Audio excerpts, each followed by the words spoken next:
Oblivion Ring potentially, but I find that to be rather unlikely.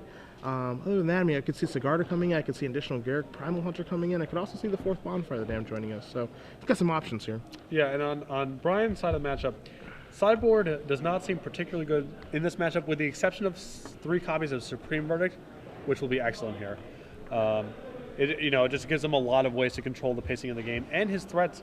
I mean, he has a lot of very high impact threats, and he has Sphinx's Revelation, so he's actually much better, even though he, has a lot of creatures in his deck, and both decks are playing similar creatures. Bryan is much better set up to capitalize on a symmetrical wrath. Yeah. He can draw extra cards or just engineer the game state with his slightly more powerful threats. Although Jason has Angel Serenity, which is sort of a trump to that tiering of threats. Sure. He also has a copy of Tameo, which probably more centered for kind of just control matchups in general where you want more planeswalkers. But given the number of creatures in Jason's deck, it has the potential to be pretty good here as well. So I would anticipate those 4 cards coming in here. I think this. We're hopefully going to see a closer game here. Obviously, this is not the way that Jason wants to start off his top 8 after having such a good tournament thus far. But I think that this will be what I perceive to be a pretty close match. Yeah, no, pretty back and forth. Right. I mean, I think that I don't exactly know how Bryan's going to sideboard, but I think if he gets to cut 4 Gus's Saint Trap for a Tameo and 3 Supreme Verdicts, his deck gets considerably better in the post-board games. Yeah, I think so too. But I do think that Jason's still naturally favored in the matchup. So. Yeah. I feel the exact same way as you. But again, I don't know. Bryan's made so many concessions to his deck to try to cram Gus's Saint Trap in that I'm not positive he's going to take it out, just because when you build a deck a certain way to take advantage of a card that other people aren't playing, often you feel attached to leaving it in, even if it's not particularly good in the matchup. So now it's Bryan's turn to take a mulligan here. It's only fair, right? There's no such thing as fair here. Oh, Things just happen. There's winners and losers. It's an analog for life, really. It's not what's right. It's about what's fair. Not even that. It's just about what happens. Yeah. That's it. So hopefully we can get some updates momentarily from other sides. Yeah, we'll find out what's going on in other matches when we can. That first game ended in all of about 5 minutes. So I'm sure the other players are just working out, the beginning stages of this top 8 before we do crown a champion here eventually. Yeah. Good top 8 this weekend. Diverse. Overall just a good tournament. Very, very diverse metagame still in standard. Yes. See a lot of Nightshade Peddler is a Static Caster picking up right now. But by no means is that some sort of unbeatable combo either. So no, I would venture to say not. Yeah. So we're gonna lay out 6 fresh ones here. Bryan looking for a bit of a keeper. Hopefully more than 1 land like Jason had to keep last game. He's got some lands and a Searing Spear, probably a keeper. Although, okay. Yep. Yeah, he's happy enough. And we are going to give it a try again here for game numero 2. Rootbound Crag and a pass over to Bryan.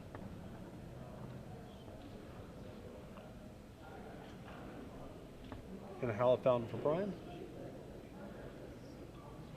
You see a Temple Garden there drawn for Jason's turn. See a Sun Petal Grove there as well. You see the Temple Garden coming to play tapped. No Absence Pilgrim here, so just going to kick it on back to Bryan. Little land go action. I like this feature of standard format. So it's Bryan's first land, Hallowed Fountain, first draw step, Thundermaw Hellkite. Beautiful. Beautiful. That's where we're at. Yeah, man, just do whatever you want. Hey.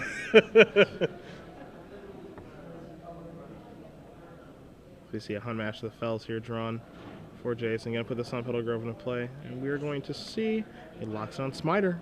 He's a big boy. Bonk. That's what I call it. Got that hammer. Ready to give the beats. Dissipate the draw step for Bryan. And you're going to see a Rootbound Crag. Yeah, and this is what I mean by Bryan making concessions to his mana base. He's played. It comes into play tap land on turn 1 and now on turn 3. Yep. So definitely is not free. And see Smiter coming on in. And knock Bryan down. There's not even a guarantee that he can cast Supreme Verdict next turn, even if he has a 4th land. Yeah. And we will get those life totals updated for you guys momentarily. There we go. 20 to 16, and we do see a Borderland Ranger here. Fetch out that other land. Make sure Jason's mana base is perfect now. Switching out the proper basic. We do see him search out a mountain. Do we need the second red for anything? Taking a look here. He is Huntmaster of the Fells is a red card. Bonfire of the Damned is a red card. I'm checking his sideboard. You're a little surprised when you have Angel of Serenity in your deck. I would have. Maybe he already has a. I mean, I would be surprised if he has both planes in his hand. But I mean, there's the argument to be made. And he does have 2 Keswick Wolfrons in his deck to be able to maybe cast 2 red spells in 1 turn. But he does, as you said, have 3 copies of Angel of Serenity, which requires triple white to be able to cast.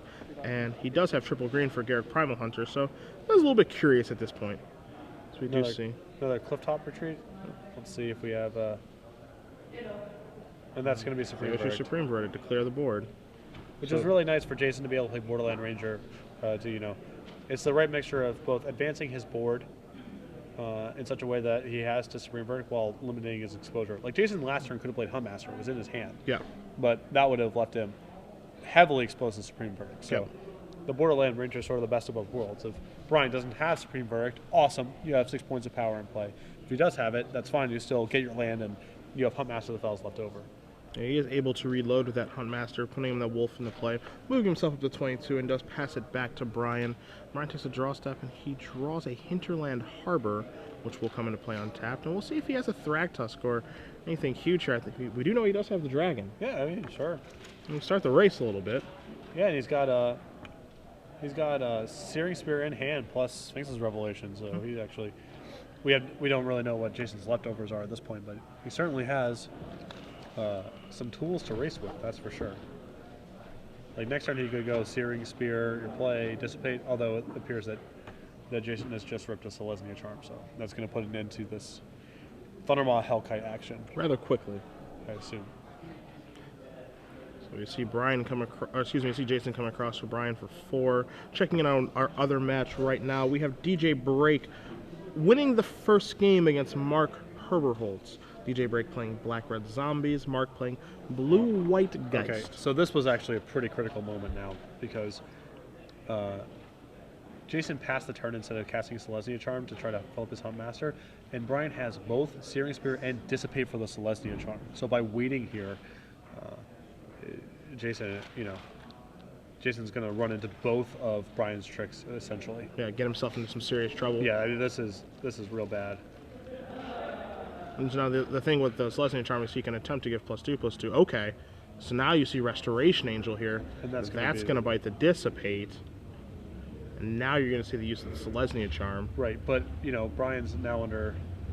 Okay, yeah. So, but Bryan's under considerably less pressure now, and he has Revelation in hand. So, even though of course he would have rather had his dragon stick around, but he, I believe, is very happy with, or should be very happy with the way that this turn has, or this exchange has proceeded so far. Yeah. Because he's under very little pressure, and he's going to get to, and he's just drawn Thragtusk too. So. Overall, I mean, a very good exchange. Right. For Bryan that turn. Depending on what Jason has left in the tank, you see just the Wolf token in play.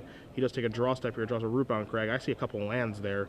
I don't think I saw a spell. I'm not saying this is necessarily incorrect, Jason's line there, but all that happened because he tried to flip his Huntmaster. If he just went Selesnya Charm, your guy, Restoration Angel, my Huntmaster, go, then Bryan has Dissipate in his hand that doesn't do anything, and a Searing Spear in his hand that does very little. Yeah. Yep, that's true. So we do see a Thragtusk here from Bryan, pushing his life total back up to 15, giving him a blocker for that Wolf token. And as you said, he does have that Sphinx's Revelation in his hand, so if you're Bryan, you're just saying, all right, just one more on tap. Just gotta get out of this one turn, and his hand is now Farseek land, and I'm not sure what the last card is, but I believe the last card is a Cavern of Souls. Sure, so we do see a Temple Garden here, so triple white online for Angel of Serenity, assuming that they are still in his deck. Jason's after sideboard. But this game turning a game that I felt, Jason had a pretty good grasp on, and then everything just turned on that one big turn. No, I mean, and again, it's always easy to say, like, oh, he should have done this and that, because if he plays the way that I mentioned, then if Bryan has Supreme Verdict, it's just a disaster. But that's true. Because Bryan's hand was exactly Searing Spear, Dissipate. The Jason sequencing was just suicide. We see Bryan draws a Searing Spear for the turn to go along with that Sphinx's Revelation. See Thragtusk, no fear coming in. I like it. Yeah? I like it. Now, if you're Bryan, are you just going to cast the Sphinx Revelation main phase or just wait? As we see, he is going to wait. Yeah. But I think there is a bit of a merit to be just casting it right away. Yeah, I mean, you might find a land drop, I guess, which is meaningful when you have Revelation in your deck. But I mean, there's also the counter argument here as well, because he has, as we see Jason draw Garruk Primal Hunter for the turn, he also has Jason a little scared. I mean, that mana represents a lot of different things. Right, like maybe he freezes off an attack because Jason's concerned about Restoration Angel, for example. So I think the upside of like making a land drop that turn is marginal, and the way that it contorts Jason's play could be significant. So I like the just passing instead of revelating right away. We are going to see a Beast token come into play here from the Garruk. We're going to see a Sphinx of Revelation here on Jason's end step. Going to net Bryan 3 life and draw him 3 brand new cards. And that's actually for 4. Yeah, you see that land slide over there, so 4 life and 4 cards.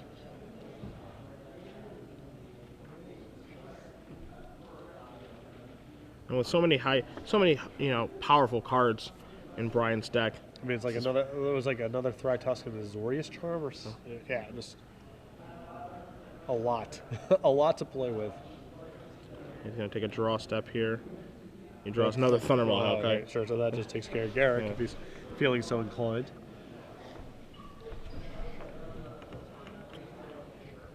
You are going to see that Thundermaw Hellkite here hit the table.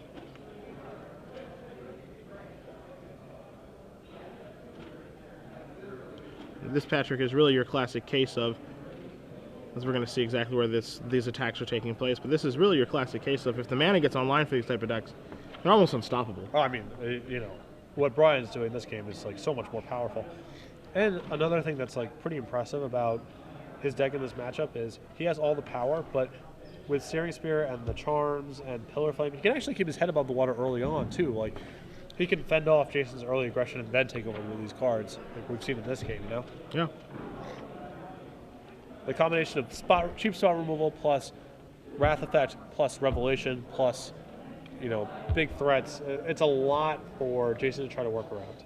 As Jason has drawn a Hunt Master of the Fells for the turn, he is going to have to deploy that. I think the card that he just needs to draw right now, I think the one way to get himself out of this situation, besides Bonfire of the Damned, which would do a nice job of it, is he just needs to draw an Angel of Serenity. Oh yeah, Angel is right back in it. Yeah, he turns the game around in a big way.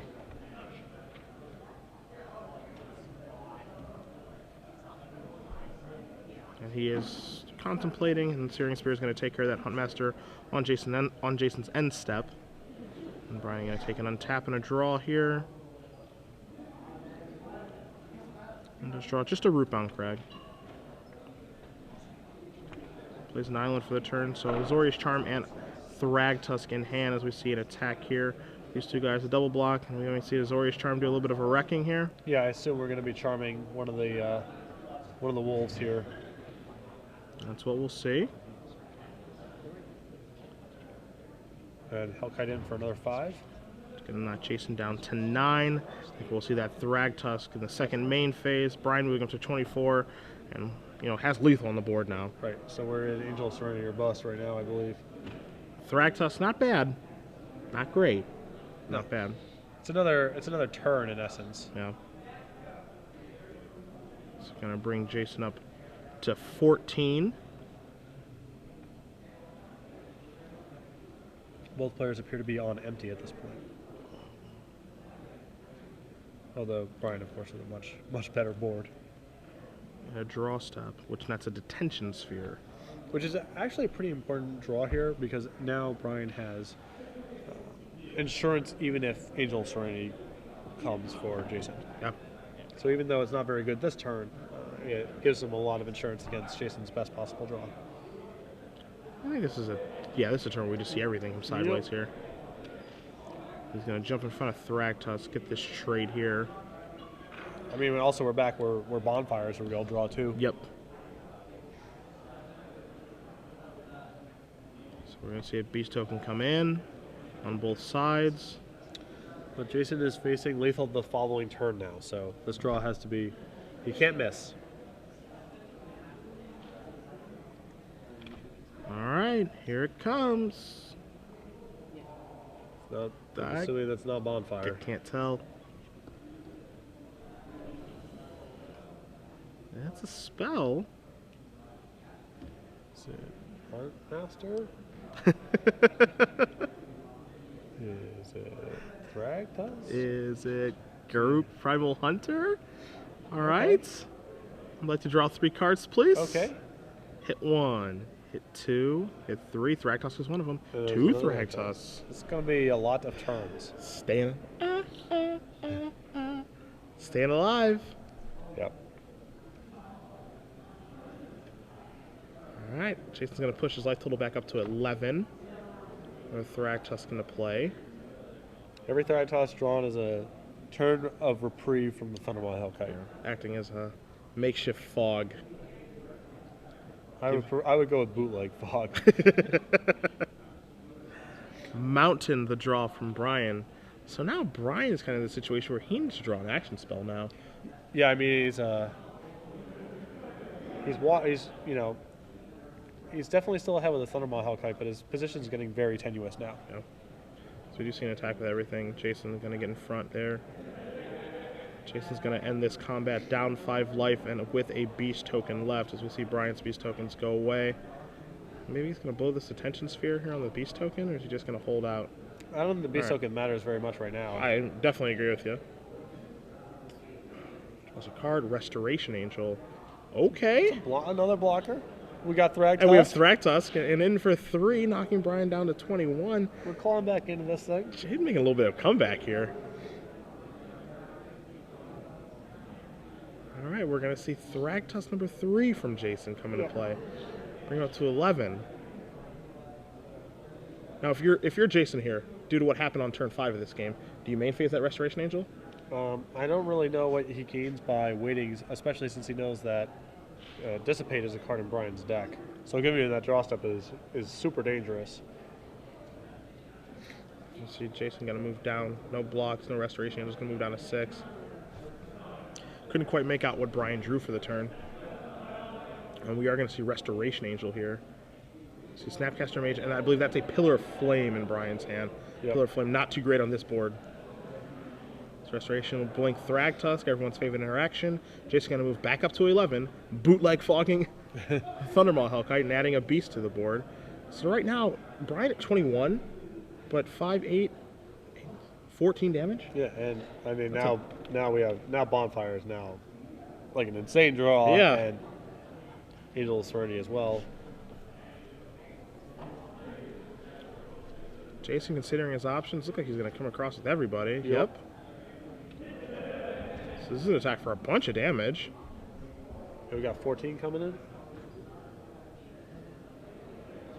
Yeah, but we might have to see Thundermaw Hellkite put the brakes on here next turn.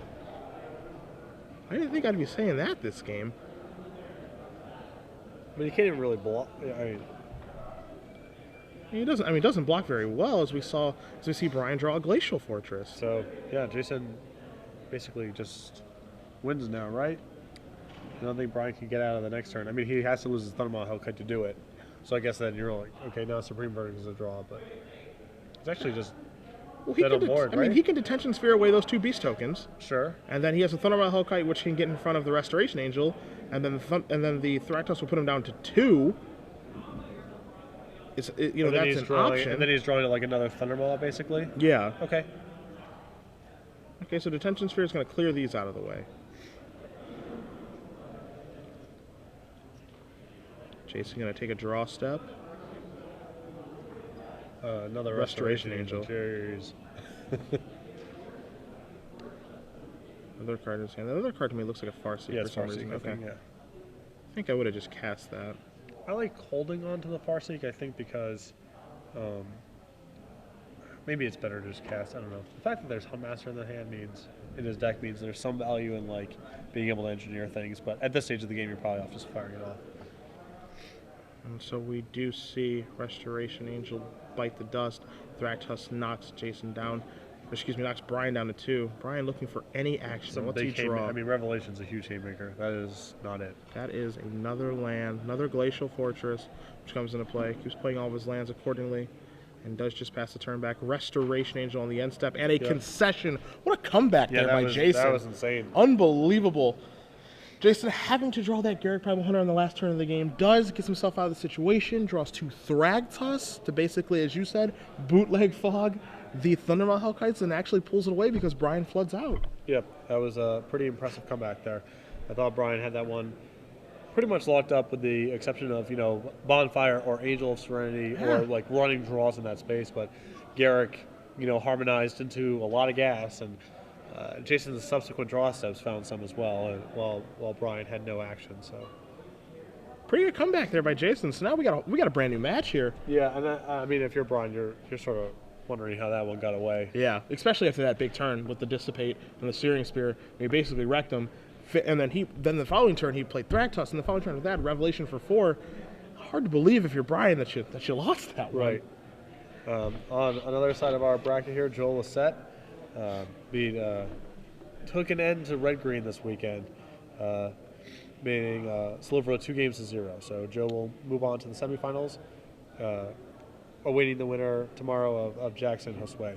And so for how many top 8s Joe has in Legacy, playing Blue-White Miracles, and I think that's like the only deck he plays. I don't think he had any top 8s before that. I'm not positive, of course, but known for playing Blue-White Miracles. I talked to him after he was able to draw in today. He said, this is my first standard top 8, and he was pretty happy about that. So Joe, with what we've kind of done in human reanimator, humaninator, is what Ruben calls it, he is moving on to the top 4 this weekend. So congratulations to Joe. Yeah, pretty impressive weekend for him so far, and nice to see him be able to get a top 8 on sort of the other side. Hey, good 2013 so far. Lost money for top 8 at Grand Prix Denver, and now he's top 8 in this tournament, and we know what he can do in Legacy, which is tomorrow as well. So it's off to a nice start. Yes, it's a really nice start. Not a bad weekend, all told. I won't say he's an up and comer, but he's been playing for a while. Yeah, yeah. Joe's another guy who I recognize from my first weeks out in California or whatever. So been playing Magic for a good long time. Good for him. Yep. So we see these two players here, Jason, Bryan, shuffling up for Game 3. Still think that things are in Jason's favor. Things, didn't break his way very much Game 1. Definitely broke his way Game 2. And we'll see if this, this particular game is kind of a more accurate representation of what we think the matchup will be. Yeah, if he's missing, he needs all those Thragtusks and all those Restoration Angels to keep his head above water there. Because, once Bryan draws Pillar Flame, he's actually looking at lethal. Like, he spent a lot of the game at 6, and so he was a damage short there. But Bryan also with, of his last 4 turns, his 3 draws were land, pillar, I believe. Yeah. So got away from him. Looked very good there. You can't really, it makes sense why Pillars in Bryan's deck. It makes sense why it's in the sideboard games as well. It's a concession to zombie matchup. It takes care of some of the earlier threats here from Jason. But Pillar's such an interesting card because it's so situationally good. There are times when it's just pretty poor. Oh yeah, and I'm a little surprised to see it in the post-board games here too, because really the only thing out of the Naya deck we're looking at here that's worth using a removal spell is Avacyn's Pilgrim. I mean, yes, you can kill Borderland Ranger with it. I guess Huntmaster of the Fells is okay too. Yeah, it's okay. But it's not ideal. Alrighty, so it's going to be time for that crucial Game 3. Both players laying out their 7 cards. Shuffling is finished. We know that Bryan will be on the play this game, taking a deep breath, hoping for a good 7. And he's not quite sure. You can tell that look on his face. He's not sure if he wants to keep it. And he's going to send it on back. So he's going to go down to 6 for Game 3. Let's see how Jason looks.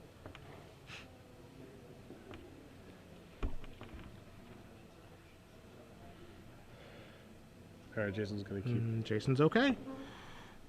All right, so let's see if Bryan's able to just stop the mulliganing at 6 here. Yeah, that was another feature of the last game, too. That's true. And in a game where you basically end up 1 real card short of being able to win the game. Yep. Can't help but think about that.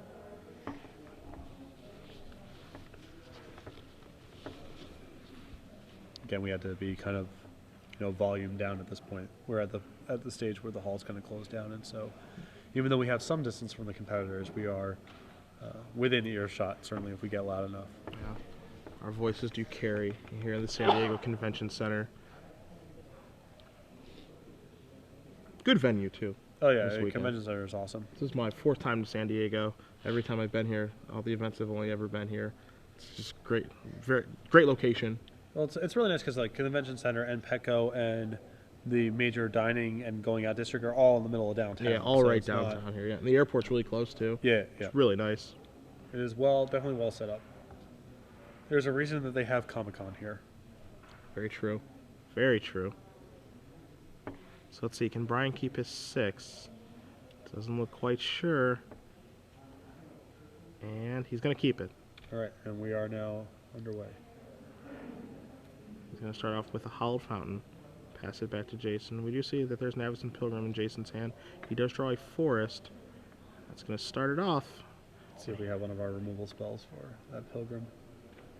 Not only that, see if he has a red mana as well, and it looks like he does. See a Clifftop Retreat, and bang. Pillar of Flame, going to take care of the Pilgrim. Important there for Bryan. Certainly getting paid off this game for having that card in his deck.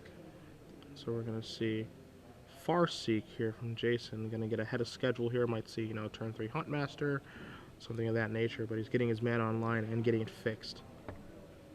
Searching for a mountain.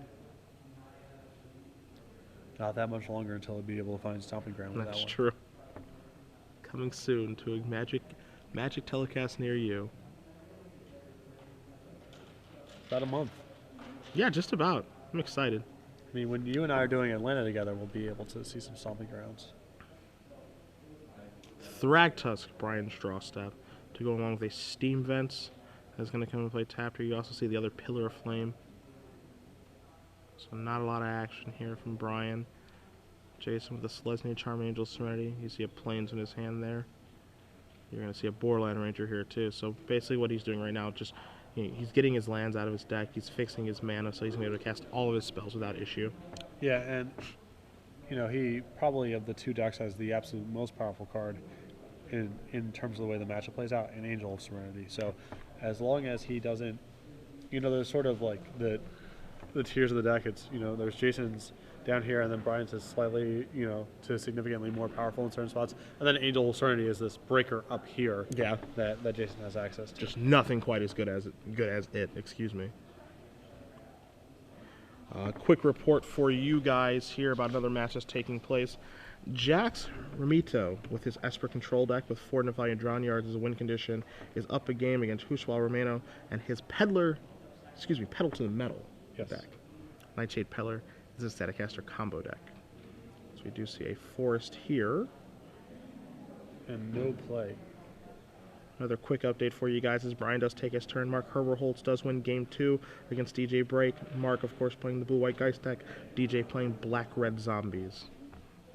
So we have a 5th lane off camera here in Thundermaw Hellkite, and this is almost certainly just going to take a Selesnya Charm. That's got to go. So Jason and another Angel of Serenity. The pacing of this game couldn't be much better. Yeah, the longer it goes, the more it favors Jason, it feels like to me.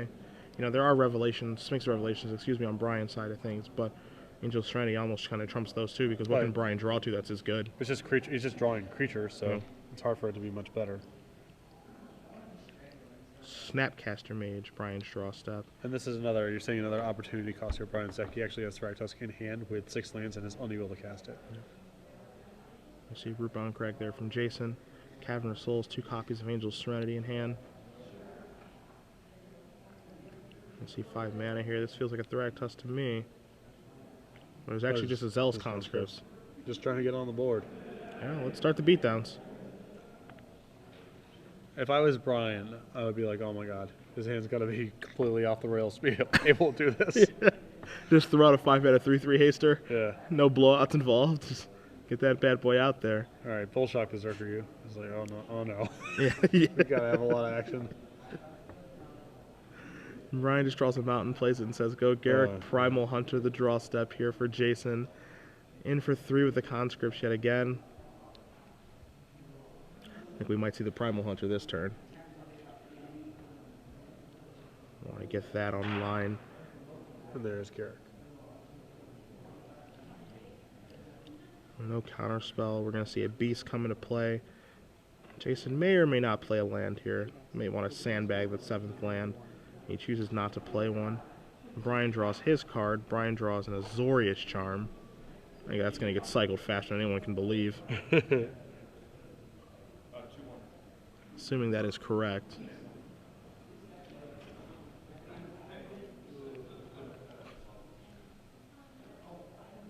There's our There's our- Celestia Charm, and that draws us into an Is It Charm. That does draw into an Is It Charm. Quick update for you guys while Bryan is figuring out the rest of his turn. DJ Break, as we just updated you that Mark won game 2, DJ won game 3. So that must have been a quick one. That must, yeah. But DJ Break, with his Black-Red Zombies deck, does defeat Mark Holzman's Blue White Guys deck. Good run for Mark this weekend. And he's returned back to competitive Magic, but I feel like that's probably not the best of matchups for his deck. No, I don't think so. And Black-Red Zombies moving on to the top 4. DJ will be playing tomorrow morning, so congratulations to him and any DJ Break fans out there. What a good name. Definitely. Yeah, DJ Break's a pretty awesome name. All right, so we're going to Ancestral here with Garrick.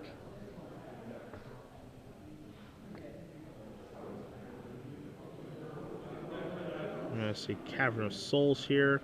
We'll get a confirmation on what it is naming. It would be a surprise to me if it was an Angel. Angel, probably.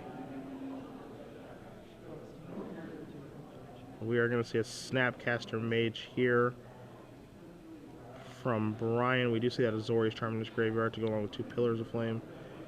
Azorius Charm looks like it's going to try to get some work done here.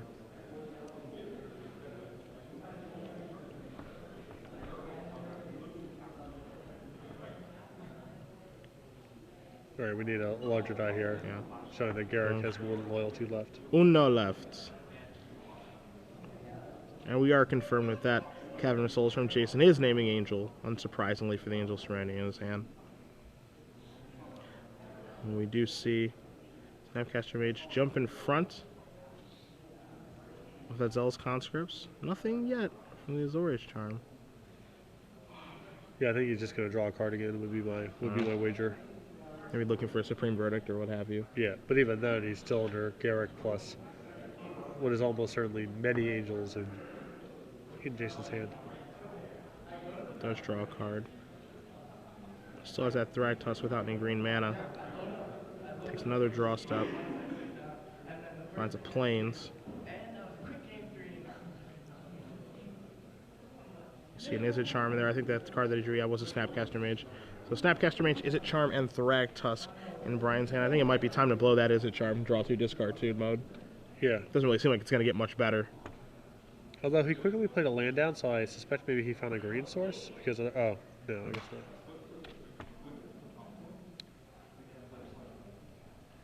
He plains Jason's draw step. Of course, do know that Jason does have a couple copies of Celestial Charm in his hand. Also has a couple copies of Angel Serenity as he does attack for 6 here.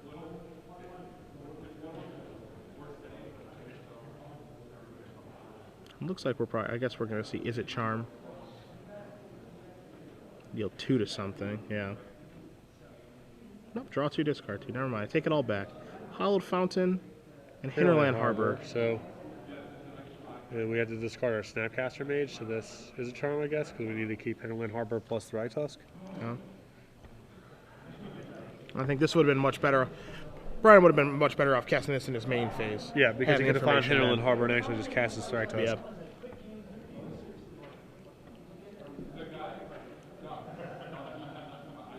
We'll see Garrick move up. We'll see a Beast come into play.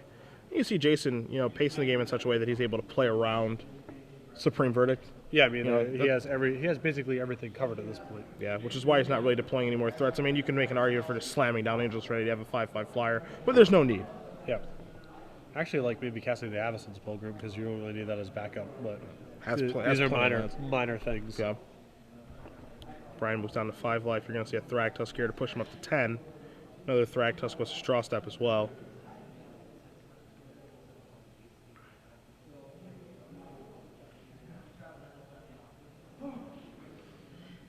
We'll see, as we do see 2 copies of Celestia Charm there. Those would probably clean this game up, depending on how he uses them. You see him, he does. Jason moves one forward. He's going to take care of the first half here of Thragtusk. That's how that beast is put into play. Yep. Jason's going to draw a card. Is that Wolf Run? I think that was Wolf Run. That is a Kessig Wolf Run. And this attack is safe. Coming on across, Jason is. Yeah, I would have to assume we're going to be trying to win the game this turn. I see almost no reason not to. So we see Keswick Wolfhorn, we see an activation here. It's going to do it for 4. 4 plus 3 plus 3 is 10, and a handshake comes across. Jason Reed with his Naya Ramp deck defeats Bryan Zunter in his 4-color Geist deck. 2 games to 1. Yep, and Jason there with a really impressive comeback. I mean, he was crushed in the first game after mulliganing and having his mana accelerators killed. Was dead to rights in that second game. And combination of Garrick off the top and the multiple Thragtusk and Restoration Angels was able to overwhelm Bryan. So congratulations to Jason. Pretty, frustrating match if you're Bryan. Yeah. So you had to feel like that one was right in your hands. Yeah, but it was really right there, especially game 2. 1 draw step away. Oh yeah, for sure, absolutely. So it's trivia time. Oh, we have one last match remaining in game 2.